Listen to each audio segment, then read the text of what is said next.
Hello, my name is Sean Goss, and this is my presentation on how to prevent Zoom bombing. This is written by yours truly.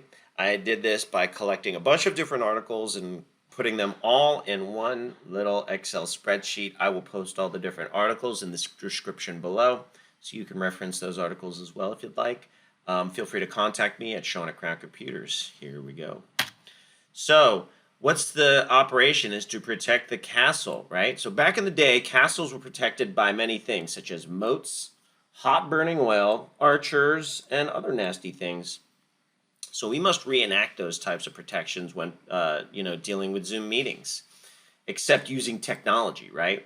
So here's a list of things that I came up with and reviewing articles and talking to many people about the subject.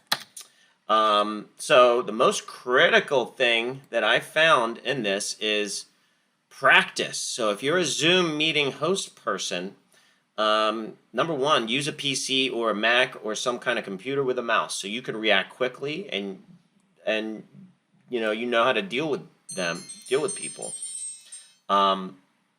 And so the first thing you're going to want to do as a Zoom host person is set up a meeting. And then the second thing you're going to want to do is have another alternative account, like set up on your smartphone and practice kicking yourself out and like act like a Zoom bomber yourself. So use your other smart device as a practice so that you know how to deal with the Zoom bomber. If you don't practice how to use Zoom and know the platform, how are you going to kick someone out or deal with a situation? So it says here, you'll be able to see what it's like to kick someone out or see what it's like to create a waiting room, right? This is a great way to test and control things like disable screen sharing and all this. So when you create this practice situation, you can, look at the controls on your computer and then join the meeting with your smart device and try and Zoom bomb. Try and post a picture with your phone and actually do it. And then with your PC, defend the castle, okay? So I'm going to go through a list of bullet points that basically equal the things that are interesting to do, such as allow hosts to only share screens. Now, these are settings. Zoom is constantly changing their settings now because they're focused primarily in the next 90 days on security. So their interface is going to be changing. So I'm not going to create any kind of demo on the actual thing. I'm just going to talk in generalities around this. So the first thing is to only allow hosts to share their screen. That's a very simple area in Zoom to go in and do it. I recommend practicing that. I recommend practicing how to remove an attendee. So how do you remove that person that is Zoom bombing? Well, you can kick them out. You can put them on hold. You can do all sorts of stuff like that. In the practice session that you have your smartphone and you have your computer, practice on yourself. Practice on yourself of putting yourself on hold and such. Also, you can disable cameras if you want to.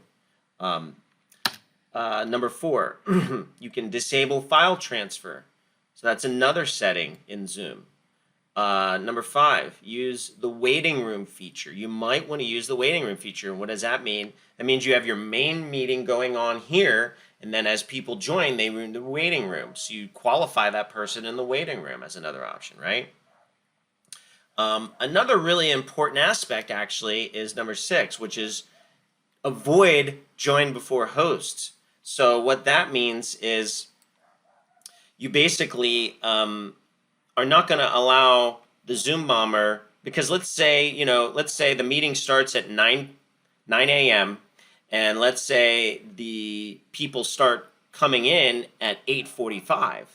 Well, if the host doesn't get there until 8:56, that leaves 9 minutes of totally unprotected castle ready to be infiltrated, and we're just not kind of protecting that Zoom meeting at that point in time. Number 7, remove unwanted or disruptive participants. So you can remove people from the meeting. Some of these things on the list might be a little bit redundant, but I think it's worth being redundant in talking about this, being able to remove a disruptive participant. You can hover over the participant's name and then several options will appear. Practice this with your smartphone while you're hosting the Zoom meeting on your PC or Mac or Linux box. Probably not Linux. Most people aren't using that, but if you are, my hat's off to you. All right, number 8. Allow removed participants to rejoin. This is a setting you can disable. You can disable the ability for people to rejoin after you've kicked them out, right?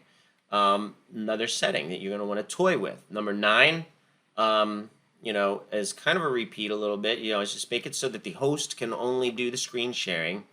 Another repeat, disable file transfer, and then disable join before host. These are all kind of repeats, but worth just mentioning again, and disabling the ability to rejoin after you've been booted. So let's talk about some other things, like some other creative type of ways to keep Zoom bombing to a minimum, right? One of which is get to know things like constant contact. Like how are you delivering your information to all the people within your organization? Constant contact is a great way to allow you to email out a list of people information regarding meetings. So the reason that I have using constant contact in here is because I'm saying don't post Zoom meetings publicly. You're just asking for it if we're doing this. You're just inviting them into the doors because, all you need to do is go on Google, and Google will crawl your website. It searches for all the Zoom meetings, and then, a malicious person can just go ahead and search for Zoom meetings using Google, right? So the thing is that public links cause Zoom bombings in truth. I mean, that's just the reality of it, right? So if you have a centralized place, you want to have a meeting updated on it. You don't want to deal with emailing out every change. Do the following. So if you have your public website, great information on there, supporting communities and all this sort of stuff, just password protect that one section of the website and email out all of your members access to that section. That way, if you have a change in your meetings, if you want to update a meeting, or if you want to add a meeting, great. All the members have access to that. It's password protected. It's going to thwart probably 99% of all Zoom bombings. So my thought is that you can create your website so that it basically has a password protection on that one particular area of the website, okay? And that means that Google cannot scrape your website, and then thereby, the Zoom bombers are going to go and find other people to Zoom bomb on, right? If you can rotate the password out every month or so by emailing it out to all members, again, using something like Constant Contact, that would be great. To post Zoom links, password protected, you need to post it. What am I saying there? Whatever. You can give all the users the password the same. It can be the same password for all the users. Just make it easy so that people can have access to that information. And another question might be like, hey, how do you deal with newcomers that come into this community? Well, what you do is you can post a email address or have a conversation with that person that wants access to those meetings and kind of just feel them out and just make sure that they're not, someone who's going to, do malicious things or whatever. Get their name and stuff like that. So that way, if you see their name, you got stuff going on here. Okay. Another thing that I write here is just saying that it prevents malicious people from being able to search the website. Yes, it does.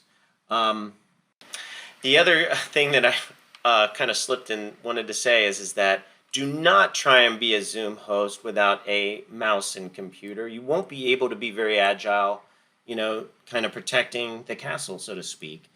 You need to be able to balance the chat list, the participants very well. The only really good way to do this is with a mouse and paying attention to participant lists. So if you're the host of a Zoom meeting, you just got to have your wits about you. You have to have practiced. just like any other.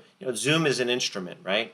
Without practicing the instrument, you're never going to get good at playing it or, kind of rocking it out. So that's all I have for you. Thanks for listening, and I hope this helps some peeps out there. Rock on, and have a great rest of your day.